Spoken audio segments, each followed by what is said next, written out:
bow your head and close your eyes. Let us pray. Father, the Son, the Holy Spirit. Amen. Lord, thank you for this day and the blessings we have received. Please guide us for our program today and give us courage and perseverance to face whatever challenges may come. And please guide us always and give us wisdom to learn from each other. We ask this through your Son, Jesus Christ. Amen. Father, the Son, the Holy Spirit. Amen.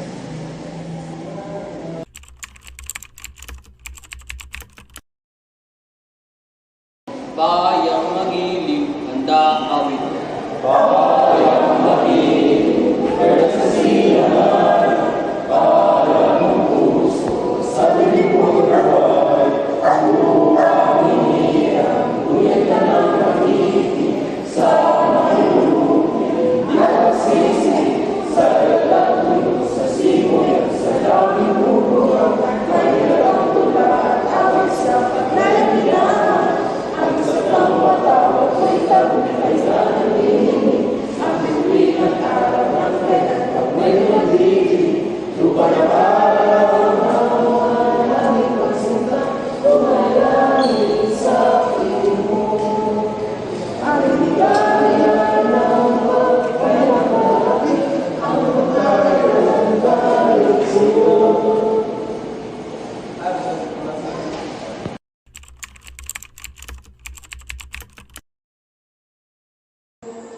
So maraming salamat kapatid na guhiling, no? So now, let's proceed for our DCP philosophy.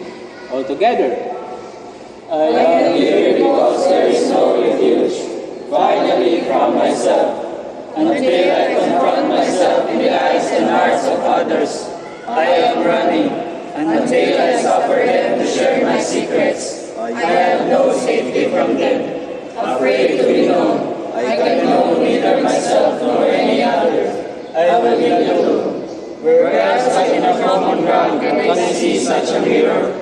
Here together I cannot just feel clearly to myself, not as the giant of my dreams, nor the dwarf of my fears, but as a person, a part of the whole, with my share in its purpose. In this ground I can take root and grow, not alone anymore, as in death, but alive to myself and to others.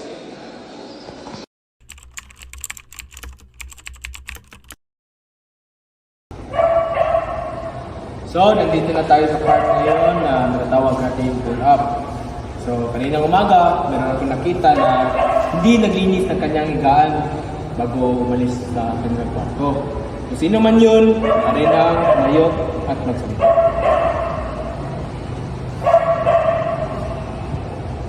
Ako po yun, sensya, hindi ko lang hanapin ko na higaan. So, maraming salamat sa pagpasensya mo. Kung sino may opinion na maaari makatulong sa kanya para baguhin ang kanyang sistema na galing sa labas, na magbago dito sa loob ng ating kasadyat o ating pamilya, maaari na magsalita.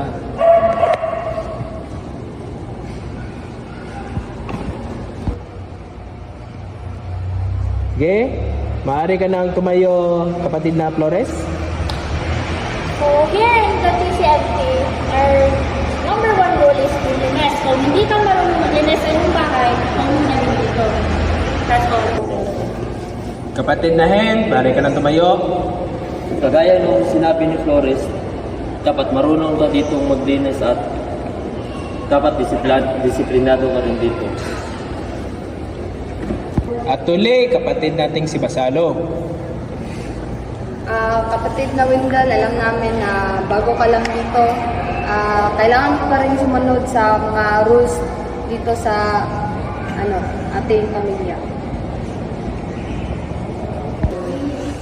Maraming salamat no, sa mga kapatid natin ng opinion. Sana magsilbing araw sa iyo ngayong araw. Sana baguhin mo na ang mga gawain mo na nakasisira sa ating pamilya. Maraming salamat sa iyong mga payo at kung ano man ang mga iyong patakaran dito ay tatuparin ko. Salamat, family. The family.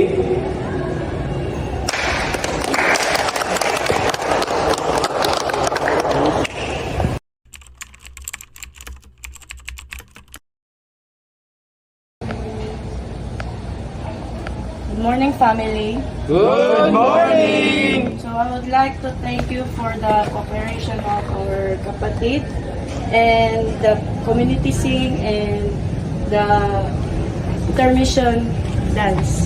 So that's all. Thank you.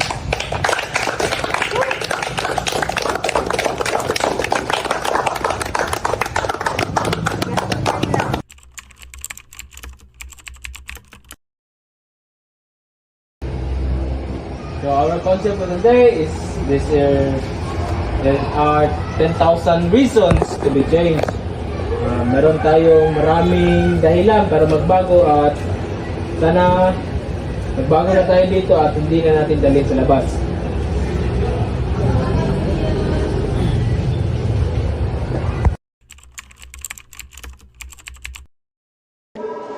Good morning, family. Good morning. Here's the latest local update from Davao City. The Davao City Overland Transport Terminal is preparing for significant increased passenger this holiday. According to Terminal Manager Aisha Yusuf, around 85,000 travelers are expected to pass through the terminal over holiday period. Thank you, family. Good day, family. Ito ang national news. Nasawi ang dalawang sundalo habang ikatan ang isa pa nilang kasamahan matapos silang tambangan sa barangay Dugaa, bayan ng Tuburan, Basilan. Pauwi na umano ang mga sundalo sa kanilang command post sakay ng mga motorsiklo noong Biyernes ng hapon nang bigla silang pagbabarilin ng mga hindi pa nakikilalang salarin. Matapos ang pananambang, tinangay ng mga tumakas na suspect ang mga armas ng mga biktima. Yun po. Salamat.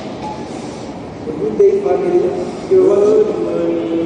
You're watching PCNT News International, your source for relevant updates from around the globe, brought to you by the Bureau of Trade Management and Technology, Communication and Media Production News. Thank you.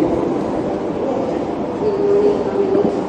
Good morning! Sports update. Nagulay ang mga Pilipinas and sensation si Alex Yara matapos muling tumaas ang kanyang presto sa WTA or Women's Tennis Association. Batay sa pinakahuling datos na ilalabas ng WTA sa kanilang official site, umakyat si Yana sa rank number 72, ang pinakamataas na rango sa kasaysayan ng kanyang professional career. Thank you. Good morning, family. Good morning! This is your major update for the day of 2015-2025. Davao City will experience most cloudy skies throughout the day, with a chance of brief morning showers, followed by heavy thunderstorms in the afternoon. So if you're waking up, it's just bring an umbrella and stay ready. Temperatures will hover around 32 degrees Celsius during the day, cooling down to 22 degrees Celsius at night. But when the high humidity is still not warm enough, so stay hydrated and try to avoid extended over the data. Thank you very much.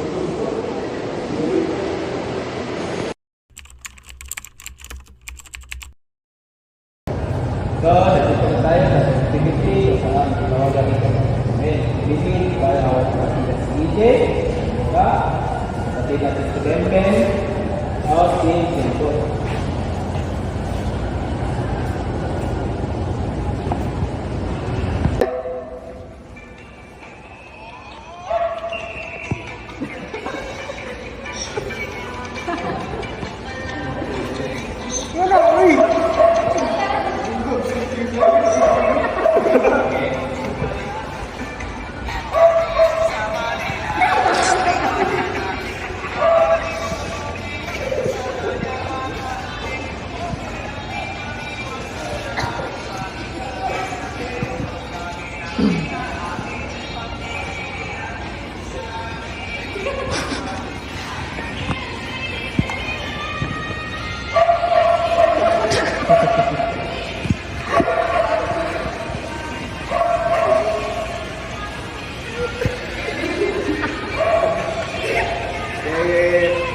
So,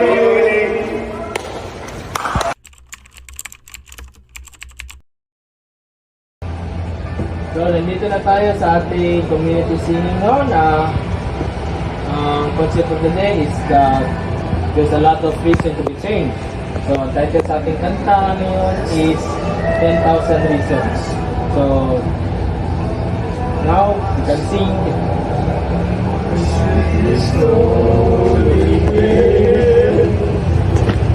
Sing like never before. Oh, my soul, worship His holy name.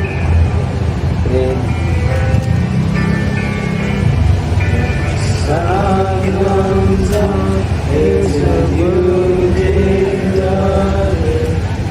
It's the sun ahead. Whatever may pass, whatever may go. The king is safe, the kingdom comes. Bless the Lord, oh my soul, oh my soul, worship His holy name. Sing like never before, oh my soul, worship His holy name.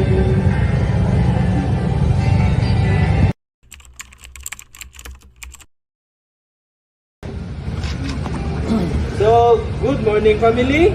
Good morning. Thank you everyone for another successful morning meeting and enjoy your day.